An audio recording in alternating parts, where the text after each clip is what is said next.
Hey, what's up, champions? Welcome back to the Amputate to Elevate Success podcast, the show where we cut away what's holding us back so that we can leap forward into our greatest potential. I'm your host, John Register, resilience architect, Paralympic silver medalist, and a guy who once thought Olympic glory was my destiny until life hit me with the biggest hurdle I never saw coming. But here's the thing about hurdles. You don't just stop in front of them. You find a way over, around, or straight through them.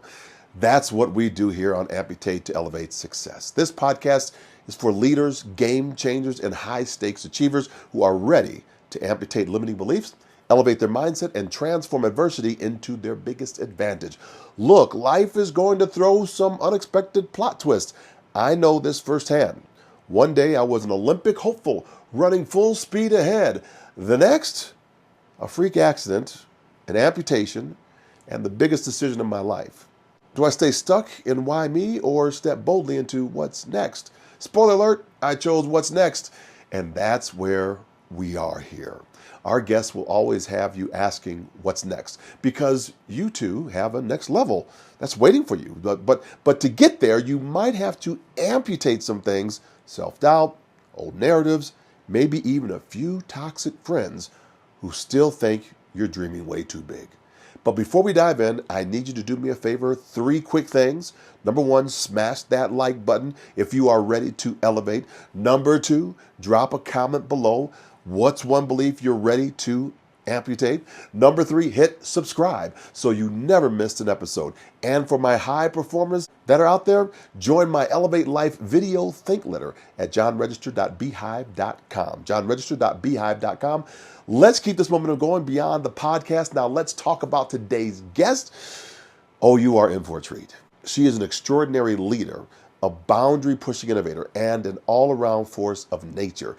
If you've ever wondered what it takes to shatter ceilings, rewrite the rules, and elevate to success on your own terms, this conversation is for you. My guest today is a trailblazer, barrier breaker, and straight up force of nature. She's flown higher, literally, than most people could ever dream. She's a retired United States Air Force colonel, a combat pilot, and the first and only black woman to pilot the U-2 reconnaissance aircraft, one of the most challenging planes to fly at 70,000 feet in the stratosphere. But she didn't stop there. After 23 years of military service, thank you for your service, ma'am, she transitioned into the next phase of her mission: mentorship, leadership, and inspiring the next generation of bold, fearless leaders. She's an author, a speaker, and a sought-after leadership expert who teaches people how to rise above their own perceived limitations because she's been there. She's done it, and she's proof it can be done. She's been featured in magazines, documentaries, and stages across the world, sharing her lessons on resilience, discipline, and elevating beyond fear. And let me tell you, this woman does not let anyone put limits on what she can achieve. So buckle up, strap in, tray tables up, because today we are diving deep into her journey and what she had to amputate to reach those heights, and the lessons she's learned along the way. So right after this intro, we'll be up with U-2 pilot Colonel Merryl Tengesdal.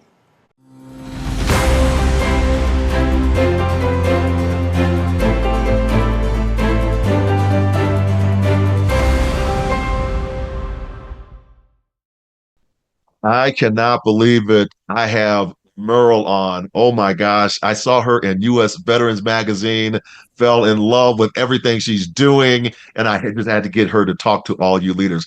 Thank you for gracing us with your presence and welcome to the show. Oh, thank you so much for having me here. This is awesome. So the first question I always ask every guest is, what did you have to amputate in order to elevate to your success? It's a very good question. So the things that I had to let go, I think it's the fact that a lot of people who may not share your vision or think that it's possible will be the first to tell you that it's impossible to do, or you can't do it, or reasons why you can't do it. And they'll come from a very logical place, but they don't, at the age of 7, I was the type of kid that I wanted to be an astronaut, regardless of what people said. And so when you speak to me in those terms, like, well, this is going to be really hard to do, and you need to do this and that. Have you thought about this? Yes, and maybe sometimes my answer will be no. However, I'm still going to proceed with what I'm going to do because I know in my heart of hearts that it will benefit other people, benefit myself, and yes. So in my life, especially recently, especially as an adult, post retirement out of the military, I've had to amputate a lot of people out of my life who are Mm. naysayers and people who cannot think past their own boundaries and try to limit me. When I hear that, have you ever thought about, or have you done, like when you're talking about amputating folks out of your life, have you ever thought about just showing them what you do after? So, and then ask them the question, right? You ask the question afterwards. And so, do you think I can do this? They say no. I said, well, actually, I've already finished it. I've already completed it. It's already done. I don't I don't come back to people at that point. It's not that we have this break that's it's bad, but it's always like you're going to see me regardless. And they have seen me regardless. And so, for those folks out there, and they're going to continue to see me regardless. Um, my family and I will be on another magazine. So, for example, I will when I retired from the military, my husband and I we were talking about adopting a child, and we wanted to do it because we wanted to give a kid who had been dealt a not so great hand the opportunity to be dealt a better hand and to do with those opportunities as we give them. We know that there are some children in the foster care system, in those systems, there's a lot of trauma and a lot of things, but we just want to give them the opportunity to be a better version of themselves. And I legit had friends that expressed their concern, like, "Ooh, I don't know. You have a biological son. How's that going to work? Suppose they're this, suppose they're that." Yeah, that probably will be. Suppose they are, but I can't make decisions off of fear of the future. And Mm. so, doing that anyway, 4 years ago, we fostered a child, and then about 1 year prior into the fostering, we adopted her once all the other paperwork was correct. And I will tell you, look, fostering and adoption is not for the weak. They will test your boundaries. They are habitual line steppers in everything possible. And so, but that doesn't mean that you don't put in the effort. And so, fast forward, we're 4 years into this. She still needs to work hard, but she's blossoming into this young, beautiful girl. So, um, and those people who were the naysayers will see it when we're going to be featured in the magazine here shortly about our whole family because she is part of the whole family. So, yes. I love that. What I wrote down here is can't make decisions based on the fears of others. Oh, yeah. You can't. That's that is gold. We have to come back to that in a moment. I'm gonna bring that one back around. You're huge. I read you're huge Trekkie from the old school Trek. Oh, absolutely. Yeah, there we go. Uh, we just gave the Spock side now, so we did the Vulcan side right there. We did the and what's your favorite episode? You recall like what the one that spoke to you the most? Man, the old episodes, Trouble with Tribbles was a fun one when the Tribbles, you know, took over because there was like a Klingon, there's some subterfuge going on and all that. So that was a fun one. For movie wise, my favorite is Star Trek II: The Wrath of Khan. Oh, yeah. Ricardo Montalban. I mean, he was amazing.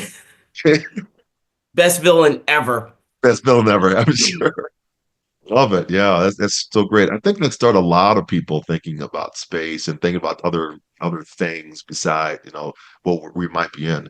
I want to come back to can't make decisions based upon, other spheres. I know you've been out there after retirement and you're doing some, professional speaking right now, and I'm jumping around a little bit because you brought something up, and I thought that, in this time and space that we're in right now in the United States, we have a lot of anxiety that's going on, a lot of fear, a lot of uncertainty, which is driving stress, elevating people's heart rates and things. And And I think that's a lot of it is fear is something of is a story that we're telling ourselves that has not even happened yet.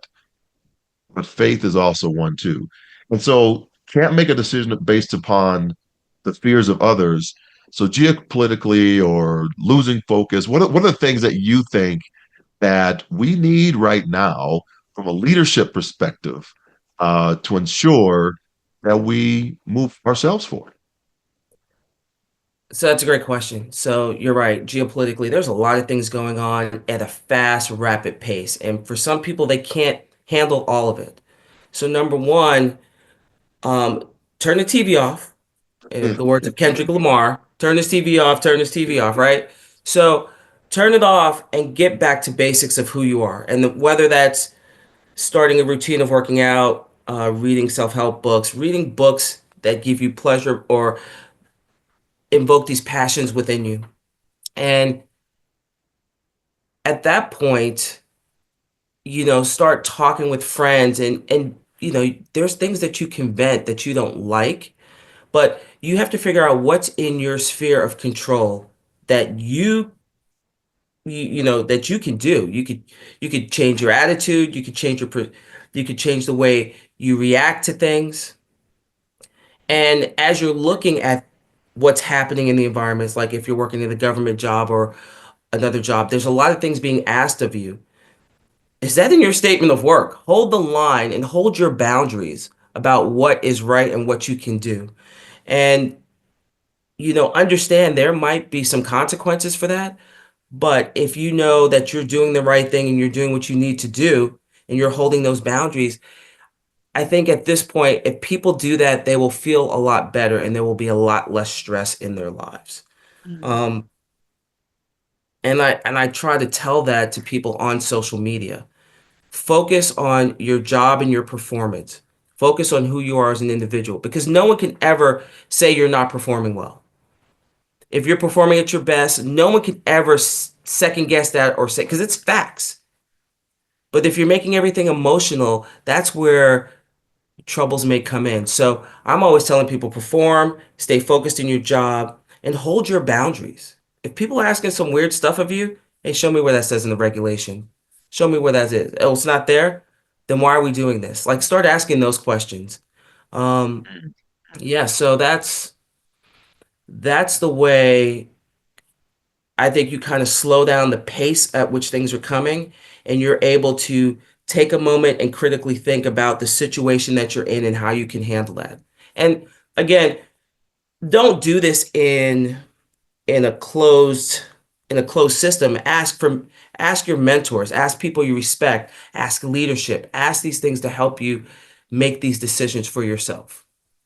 You had to uh, establish boundaries, Yes. pilot school, going through, becoming uh, flying the U-2. Can you talk about some of those things and how you were shaped in order to handle some of the stresses that you probably either A, knew were going to come your way and said, man, I didn't even see that out of left field, right? Uh, what was it like in that time period that you were able to help and get through, just like you're giving this advice, right now? Yeah, so in the beginning of my flight journey in the military, I will tell you, I was one of those lieutenants, Navy lieutenants. I was all fire. Like, I'm originally from the Bronx, so, you want to get down, let's get down, let's step outside. Like, I'm that type of person. So, make no mistake, been a huge transition over the decades of who I am now. So, we all start out with a lot of fire in our bellies because that's where our passion and our focus and our desires come from, right? So, that's why we are who we are. But I've kind of learned over the years, I wouldn't be where I am now if it wasn't for mentors. It wasn't for people who took an interest in me or who I reached out to, and they've helped me navigate and work out some difficult things, especially when it comes to dealing with people. When you're in the military, at least in the 90s, there were not a lot of people of color, especially in the aviation community. There were not a lot of women. So you stood out. and all the other women and all the other people who looked different stood out. And if one person was not behaving, I don't want to say well, but having troubles, it reflected on all of us, whether it's fair or not. That's how it was. And so with that, again, I go back to the performance and I go back to relying on mentors who reached out to me and said, "Hey, Merrill, if you ever need anything, hey, give me a call. If you have any problems, give me a call." And I will tell you, when me as a Navy lieutenant would get in trouble for something I may say, whether I was right or wrong, or because they didn't like it, I would reach out to a mentor and say, "Hey, this is what happened." I would be honest, and they go, "Okay, well, you're still performing. Do this, and hey, I'm in a position where I can work this for you. Let's see what happens." And that's what I did. And so that kind of mindset helped me through the end of my Navy time. It got me a job flying the T-6 aircraft, which ultimately led into me switching over to the Air Force completely to fly the U-2. So I've had people in very good positions that were level-headed, that understood more of the chessboard than I did, and were able to guide me through. And later on in life, as I got more understanding of the chess pieces and the chessboard, I was able to help other students who I saw myself in them, or if people came to me and I would help them, and I would be an honest broker any time of day, any time of night. Give me a call, we'll talk. I will try and help you.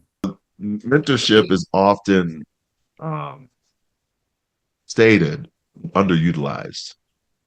And what I mean by that is a lot of times we think we can just do it by ourselves. We can figure it out. We can figure the chessboard out, to use your words. Talk to us about why it's important for executives, for leaders to build such a program, to create such a structure, an ecosystem, an environment that allows for mentoring to happen across that chessboard. Yeah, that's yeah, it's very key. So, we talk about most of the fields I've worked in, it's been predominantly Caucasian males that have run it. And so I think as a person who's different coming in to those programs, there's a feeling, and this is just from my perspective, that you have to do it alone because you fight so hard to get there. Like for me, going into the Navy was not just going into a recruiting office and saying I want to join. I had to take a 5-day bus trip to San Diego because there was one recruiter in that area that said, if you take the test and pass, we'll get you a pilot slot. When the recruiters that I talked to in New York didn't give me the time of day. So you have to fight for those things. So when you finally get there and you're in these positions where you're being a leader and you're having to deal politically in your squadron, you you basically don't look like anyone, so you feel a little bit alone and you feel like you have to do everything alone. And so, number one, I will tell you from my experience, you don't have to.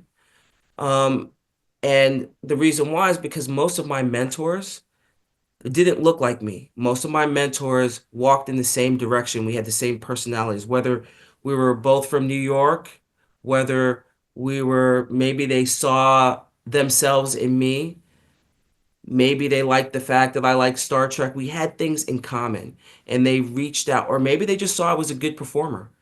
In my later stage, when I made Colonel, I had a mentor, a 3-star, who actually got me to stay in the military a little bit longer, and we're still friends till this day. So, 10 years, well, 8 years, 10 years later, I still call him and we still talk.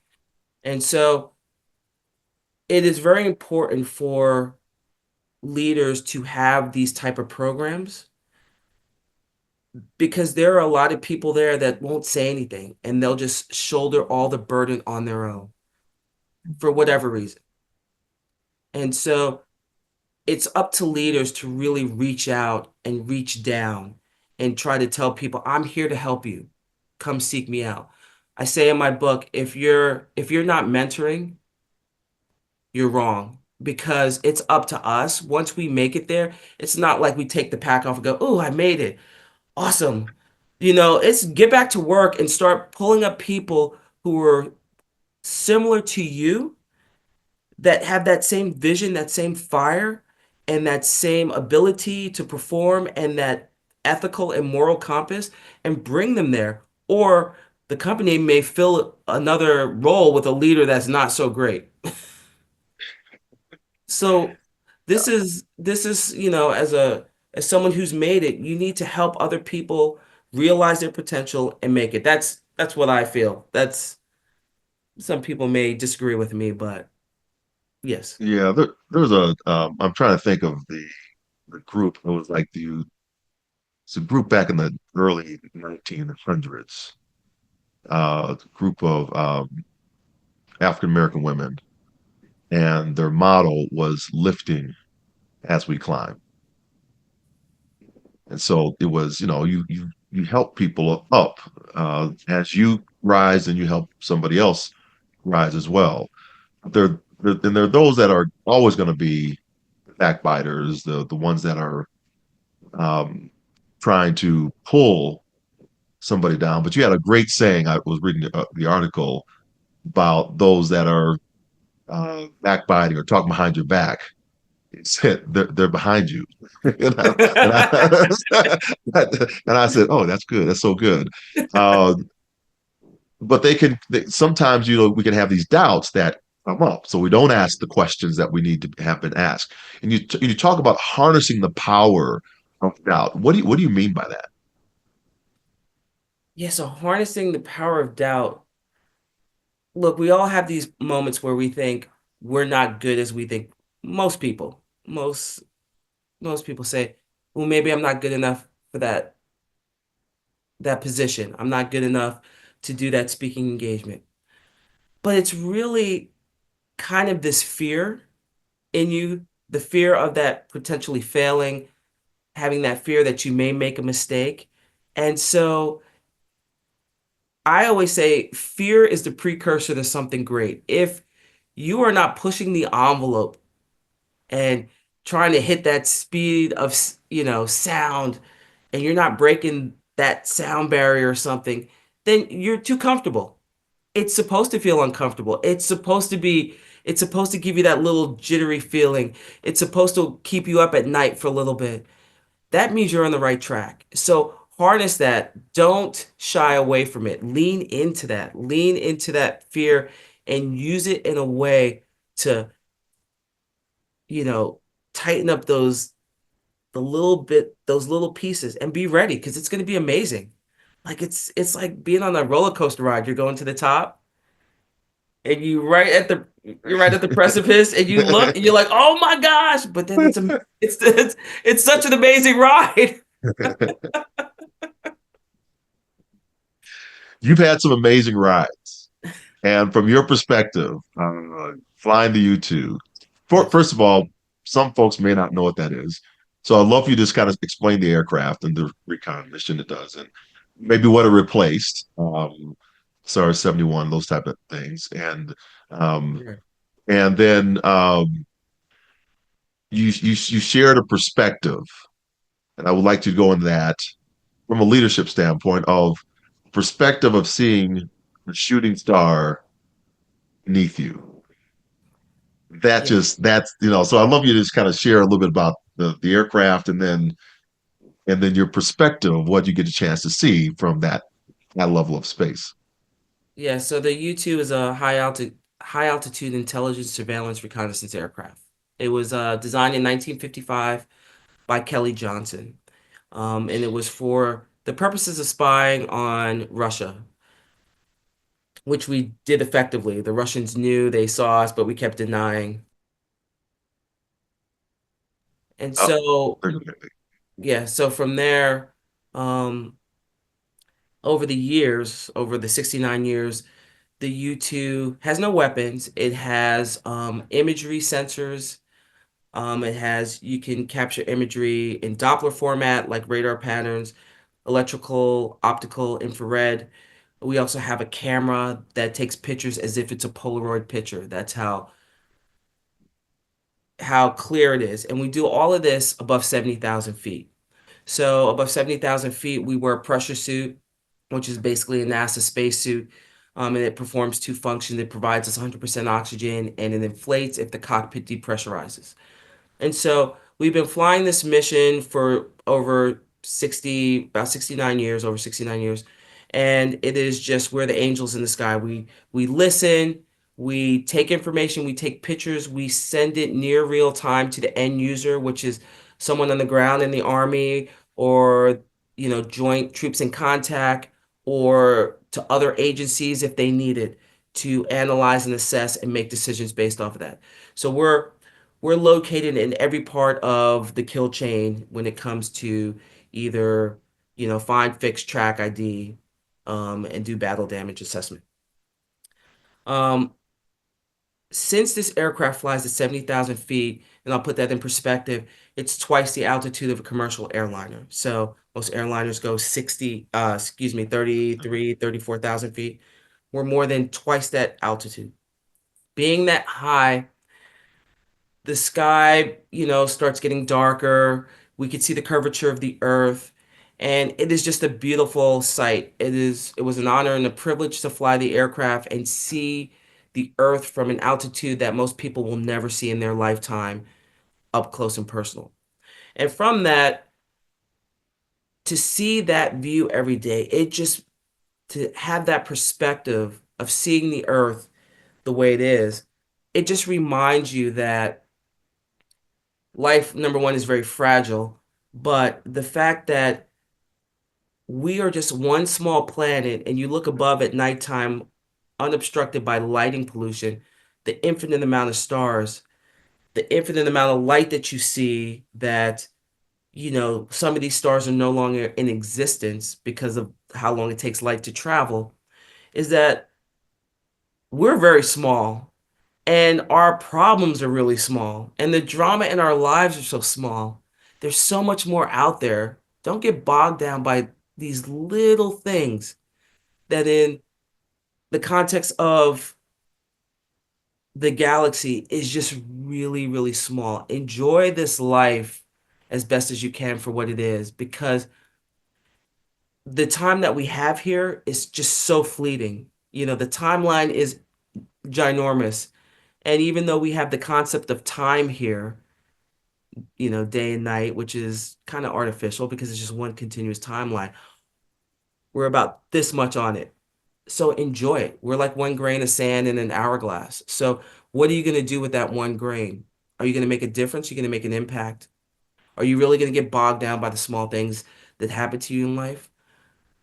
I don't see it that way. I think you try to make as big an impact as possible and try to help those around you make the biggest impact as possible. Oh, wow. Love that. It was reminded me of another guest had on another show, Garrett Reisman, who flew on the International Space Station. And he has a picture of himself on the front of on the spacewalk, out in front of it. And there's nothing in front of him. That's like the coolest thing That's pretty I've cool. it's a Very pretty cool cool. thing. But I was talking to him and said, what's the big epiphany you had coming back? And I was expecting some grand old thing. He said, the biggest thing now is when I go to Starbucks and I go get my coffee, um, I don't tear the entire sugar pack off. I leave a little bit of it because if I tear the whole thing off, I've created two pieces of trash. And I said, that is a huge perspective, right? That's deep. That's deep. That is a deep perspective. um, of the responsibility that we have in that one, as you said, that one piece of grain of sand, the responsibility that each of us has in that moment. And I look at you and your leadership and what you've done. You also see some things from that perspective that are helping other youth, other kids, other our leaders of today. I just don't know that they're leaders of today, um, with opportunities that others might not see. For example, in some of the trades. And I'd love Yes. for you to talk about the gaps that are coming that you see that can be filled and are probably going to be, paid very well because no one else wants to do this work.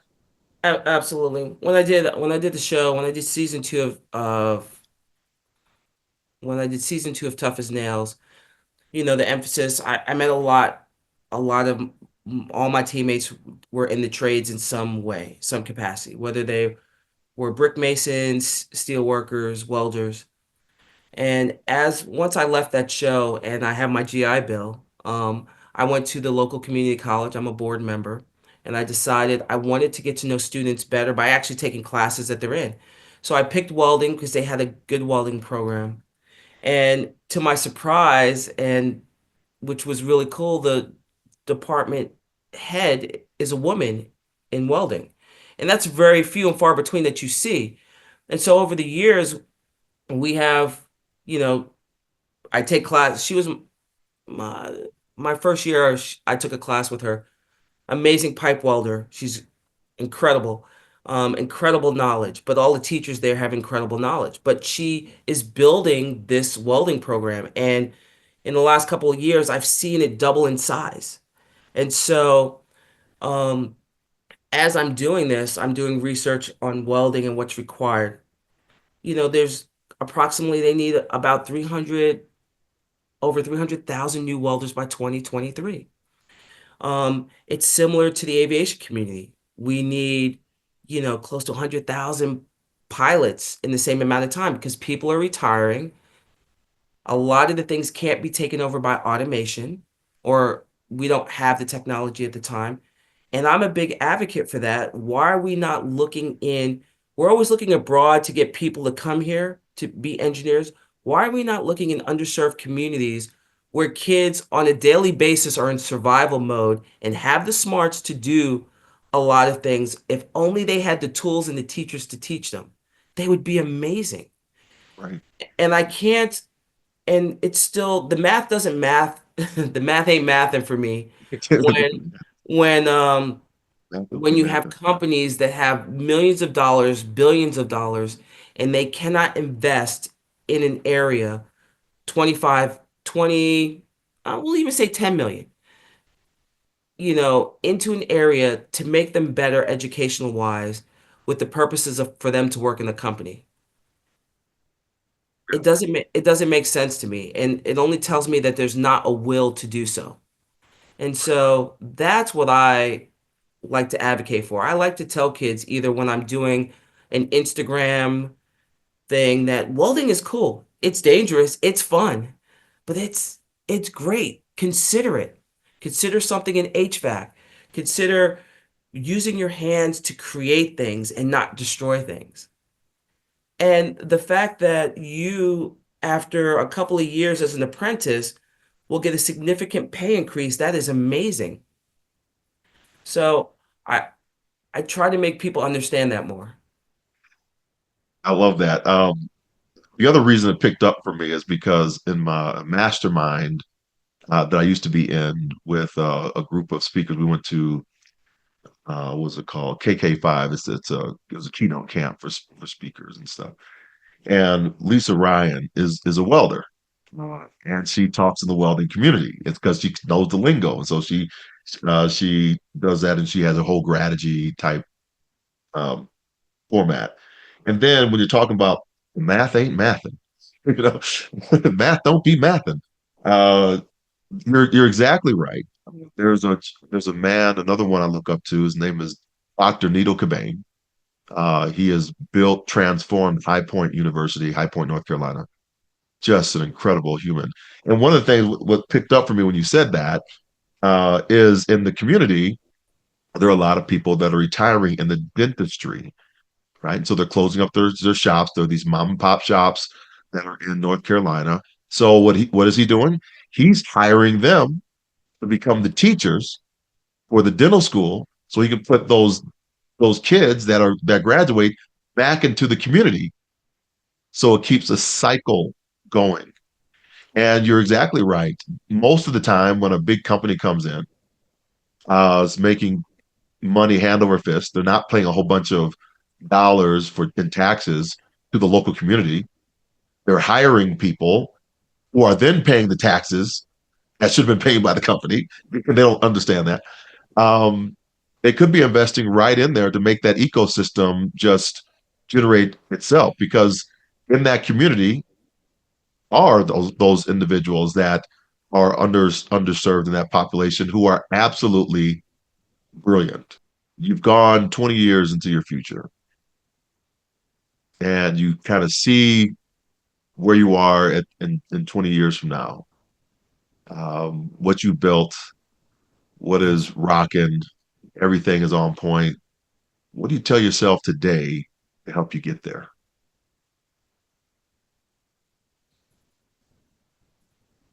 It's a good question.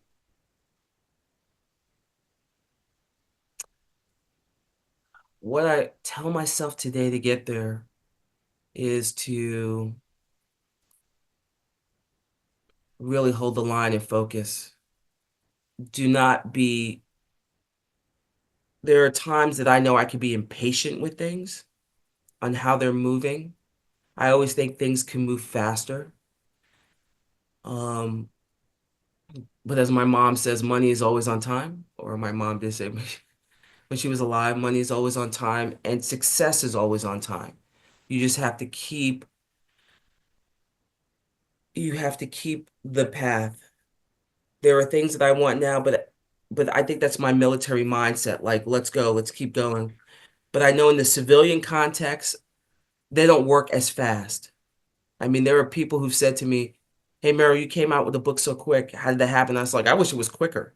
So I know I just got to keep pressing, keep pushing, keep moving, stay focused, ensure that I'm making intentional decisions and not like wandering off. So that's what I would tell myself. Just stay focused and stay grounded, and it will be okay.